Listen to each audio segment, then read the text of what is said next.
అసలు ప్రపంచంలో ఎవరైతే ఇద్దరి ముందు అసలు నోట్లోంచి మాట రాదో వాళ్ళిద్దరు కింద ఉన్నారు. మీరు అరిస్తే ఇంకా వచ్చేది కూడా రాదు.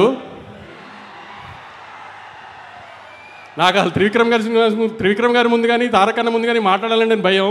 కొంచెం మీరు నాకు కొంచెం సపోర్ట్ చేసి అరవకుండా ఉంటే నేను. ఎలా ఉంది ఆంబియన్స్ అంతా? అన్నని హిందీ సినిమాకి తీసుకెళ్తున్నట్టు లేదు కదా, హృతిక్ గారిని తెలుగు సినిమాకి తీసుకొచ్చినట్టు ఉంది కదా. రేపు సినిమా కూడా అలానే ఉంటుంది. ఎవరన్నా హిందీ డబ్బింగ్ సినిమానా ఇది అది అంటే ఇదే చెప్పండి. పొద్దున ప్రోమో చూశారు కదా, ఏదైనా లిప్సింగ్తో సహా అంతా ఒక ప్రాపర్ తెలుగు సినిమా. ఇది థియేటర్లోంచి బయటికి వెళ్ళిపోయేటప్పుడు అయన్ ముఖర్జీ గారు తెలుగు ఆడియన్స్ కంటే ఆమె తెలుగు డైరెక్టర్ ఇప్పుడు దాకా చూపించిన దానికంటే బాగా చూపించారు తారక్ అన్నని అని అందరు ప్రౌడ్గా ఫీల్ అవుతారు రేపు బయటికి వెళ్ళేటప్పుడు. అందుకే ఈ మిగతా అన్నిటి గురించి ఆలోచించకండి. Proper Telugu cinema. మనం హృతిక్ గారిని తెలుగు ఇండస్ట్రీలోకి వెల్కమ్ చేస్తున్నాము.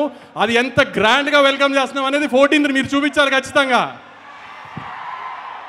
సెప్టెంబర్ 27వ తారీఖున లాస్ట్ ఇయర్ దేవరాకి ఎంత ప్రేమ చూపించామో దానికి 10 చూపించాలి. అన్న పవర్ ఇండియా అంతా తెలియాలంటే మీరు సెప్టెంబర్ 27 కంటే 10 చూపించాలి. గుర్తుపెట్టుకోండి. హిందీ బాక్స్ ఆఫీస్ నెట్ ఎంత వేస్తుందో దానికంటే ₹1 మనం నెట్ ఎక్కువ పెట్టాలి ఆ రోజున. గుర్తుంది కదా, హిందీ బాక్స్ ఆఫీస్ నెట్ కంటే మన నెట్ ఎక్కువ ఉండాలి. దేవరా కంటే 10 ఎక్కువ ఓపెనింగ్ తీసుకురావాలి. ఇది మీ బాధ్యత. ఈసారి అన్న కాలర్ ఇన్ని రోజులు మన కోసం ఎగరేశారు, మనం ఇప్పుడు అన్న ఇండియాలో కాలర్ ఎగరేలా చేయాలి. మీరు చెప్పినట్టు సినిమాని తీసుకొచ్చాం, గ్రాండ్గా ల్యాండ్ చేస్తున్నాం. ఇక మిగతా బాధ్యత అంతా మీదే. గుర్తుపెట్టుకోండి, మీ మీద వదిలేస్తున్నాం 14వ తారీఖు కోసం. నేను చెప్పాలంతా చెప్పాను. ఆ సినిమా మాత్రం చాలా బాగుంది. మీరు సినిమా చూసిన తర్వాత షాక్ అవుతారు, అదైతే గ్యారంటీ. ఏమాత్రం సినిమా బాగోలేదన్నా మామూలుగానే తిట్టడం అలవాటే కదా నన్ను, దానికి 10 తిడుతురు.